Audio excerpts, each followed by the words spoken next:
Good afternoon, Malcontents. This is the Malcontent, and we are here today with Eleanor Jones, and we're here to discuss with her son, Bobby Jones. Bobby Jones wants to play in a soccer league as a male player, and Bobby Jones is transgender. And with that, Eleanor, I'd like to thank you and welcome you to the studio, Well, virtually, of course. yes. Well, thanks for having me today. I am so privileged to be here and to share my son's story. Thank you so much. Tell us a little bit about your son's story, Bobby, and the journey that Bobby has taken. Give us a little background on why we're talking today. So, our oldest son, Bobby, is 13 years old. He has been an avid soccer player. He played his first soccer match at the age of 2 and has been a fan ever since.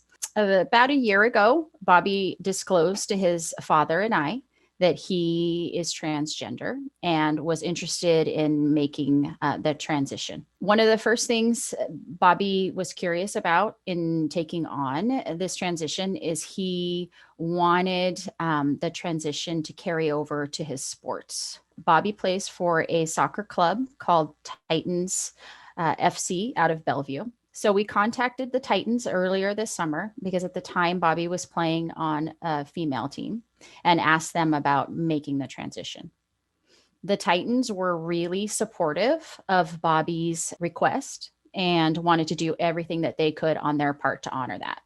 So they did inform us that while they could put Bobby on the boys' team, because the club is governed by a broader league, the Puget Sound Premier League, that league has policies in place that do not allow transgender players to play on the teams that they identify with. So in essence, Bobby would practice during the week with the boys, but when games resumed, he would either A, not be able to play, or B, he would have to play on the girls' team. This was something that was quite shocking as a parent for Bobby as a player. In fact, he told his father and I'm not a girl and I refuse to play on the girls' team. And if they make me play on the girls' team, I'm going to quit soccer altogether. So we grew very concerned and we wanted to do everything that we could to address this issue with the league and to see if we could, help to inform them of the situation and hopefully get them to revisit and refine this outdated discriminatory policy. So, what is Puget Sound's Premier League stand on this? What is their basis for this, for their decision, I should say? So the basis is their a very brief, again, outdated policy that said girls will play on biological girls' teams and boys must play on biological boys' teams. There's no mention of transgender player or gender identification for players. So that's what they are falling back on, is this policy. So I want to be careful because we don't have Premier League right for them to speak on their position. So if we speak more broadly, why is it leagues are, especially youth leagues, are clinging to these gender norms? And why do you think that is? I think policies were created at a time where perhaps this issue was not as visible as it is now. I recognize that for clubs or leagues, it takes time and effort and energy and different stakeholders to create policy that is robust and equitable and inclusive. And so to me, it seems that they're being more reactionary is instead of proactive to this issue. Have they been willing to have a dialogue or a discussion at all? The only dialogue that they have engaged with me in was an original dialogue when we reached out this summer, and they said through email that their policy was in place and they weren't going to be changing it anytime soon, or at least for the next year.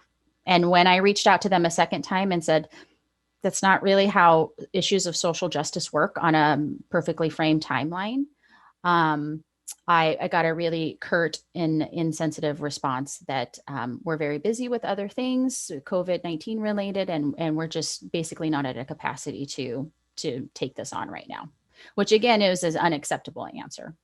What gets lost of what I found in the coverage of these things is the emotional well-being of the individual that is involved in this struggle for what they view as equality for themselves. How is Bobby handling all of this? Well, I think for many, sports is an outlet where we, get to put aside and enjoy the love of the game and the players and the sport and the competitiveness. But for my son, every time he runs on the pitch, he has to worry about whether or not he'll be able to participate on game day with his teammates. And so it has put, I feel, unnecessary stress on him. He's just 13, and all he wants to do is play with the guys that he practices with multiple times a week. How are his peers on the team taking all of this? And are they aware of the behind the scenes here with the league? Yeah. So his teammates, his coaches, staff at the Titans FC Bellevue Club have been incredibly welcoming.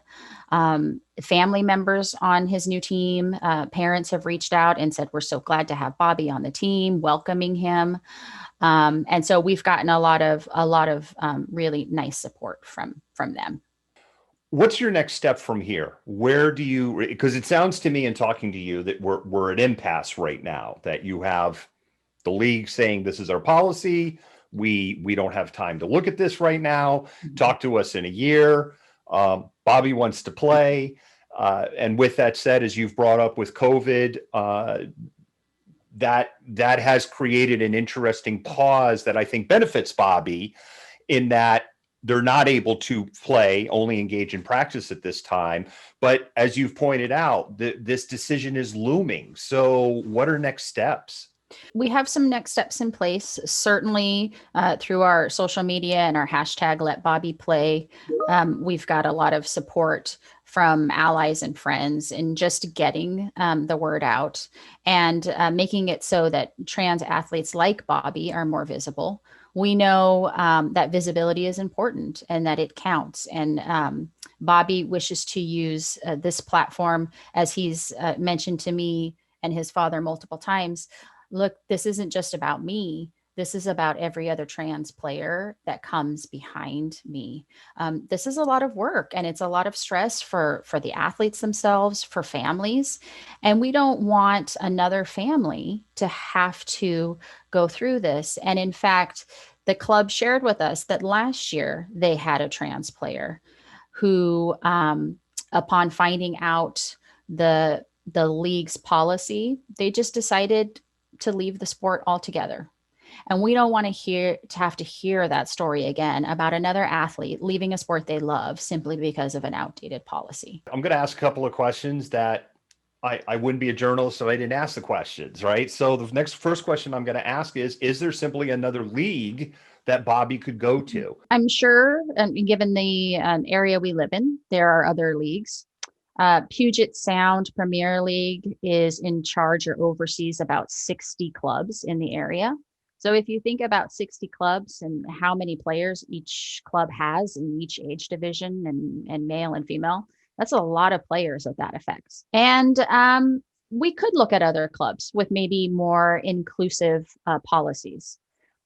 But is that fair to ask Bobby to travel further out of the area, or to ask our family to use those resources to travel further out of the area, simply because he wants to play on the team that identifies with his gender? And again, this is looking broader, more into the future, where this shouldn't be an issue for trans players moving forward. What do you say to the people who may be watching this who may not be allies and not understand the issues the transgender community faces, and maybe saying things such as, Bobby's 13. Bobby doesn't even know who Bobby is at 13 years old, right? Mm-hmm. So what do you say to those people? I would say that Bobby is an incredibly brave and bold individual. And yes, he's 13. And at 13, he has the ability to honor his most authentic self in a way that's very visible. But he's also using his story to advocate for others. And all my child wants to do is play the sport that he loves with those teammates that he most identifies with. We're not asking for any special conditions. We just want Bobby's authentic self to be honored and recognized and appreciated. What's Bobby's aspiration for soccer longer term as somebody who's passionate about the sport? So Bobby would love to travel to Germany and to see some professional matches. He follows the European League quite a bit. He and his grandmother have adventures planned when all is safe to travel. Bobby has talked about wanting to play professional and play in college as well. So this isn't for Bobby at this point in his life. This isn't just, a hobby he enjoys. It really is part of who he is. How can people support the transgender community in general? And then that will lead to a second question. Okay. I think by educating themselves, by reading and researching and through social media and different platforms, film.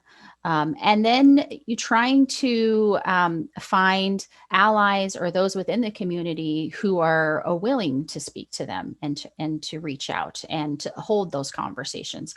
But I think it really is about visibility. The more visibility the folks in the transgender community have, the more broad and rich all of our experiences are. And for Bobby to be openly visible on his current boys soccer team, that provides so many opportunities for his other players and his coaching staff as well. Is one of the challenges that the transgender community has is this issue of visibility, in the sense that if you have a casual engagement, a casual conversation with somebody, you may not realize at all that individual is transgender. I think it definitely is one of the challenges. And I do want to note too that, Bobby is very open about him being transgender male. And everybody's at a different capacity and a different space to share their story. And so I think it depends too on what the comfortability and preference of the person, wanting or wishing to share that story. If somebody was watching this and they wanted to start their educational journey, is there a particular website or article or video that you would say, start your journey here? Yeah, I would say a couple. So Disclosure is a great documentary on Netflix that really talks about how transgender people have been portrayed in movies. And that would be a great start. It's produced by Laverne Cox, the actress. Another great resource, and it's a local resource, is Trans Families. That's been an amazing resource for me, for Bobby. Their director, organizer, creator, Aiden Key, is an amazing advocate for transgender youth and families. And so they have groups that you can attend and articles that you can read, and it's been an amazing resource. And if somebody is watching this and they wanted to get involved in supporting Bobby in a positive way, how do they get involved? So on my Facebook page, I have, we've been using the hashtag letbobbyplay. And so if you check that out, you can see kind of where our journey has gone so far. Also, my family has printed signs for yard signs and masks that say let Bobby play. And so I've thrown out there the invitation to reach out to me on Facebook, and we can mail or make deliveries for that. that. And then, another option could be, and we've had allies and friends and family do this, is to simply get in contact with the Puget Sound Premier League and those who are in the organization, and just let them know that they, they've heard about Bobby's story, and they hope that the league will refine its policy moving forward. Do you think that this concept of men in sports, women in sports, Boy Scouts, Girl Scouts, are these outdated ideas in 2020? I think they're exceedingly outdated. I'm an educator by trade. I teach second and third grade. And in second and third grade, we're having these conversations around gender identity and acceptance and equality, and even conversations that I have with 7 and 8-year-olds. They're ready to engage in these conversations. Sometimes it seems to me, sometimes the older generations are not as willing to have these conversations, but the youth that I'm working with and with Bobby and his peers, they're ready. They see the need for change, and I'm hopeful that they'll continue the progress that we've started. Eleanor, I want to thank you so much for joining us today and sharing your story of your son, Bobby. And we will continue to follow up with you on progress and the direction where this goes. And in addition, we're looking forward to seeing the story in the Seattle Gay News that will be coming out on Friday. The Malcontent Tango is a team of journalists, activists, and researchers with 3 key missions: a commitment to show an unfiltered view of the before, during, and after of key events, live as they happen; to defend the First Amendment, using our rights of a free press, and to petition the government for redress of grievances; and to amplify the voices of underrepresented individuals, including Black, Indigenous, persons of color, and the LGBTQIA+ community. Our team is committed to seeking equality for all and holding those in power accountable. The easiest way to support us is to like and follow us on Facebook, subscribe to us on YouTube, and follow us on Twitter, Periscope, Twitch, and Instagram. Thank you for supporting independent journalism and for being a Malcontent.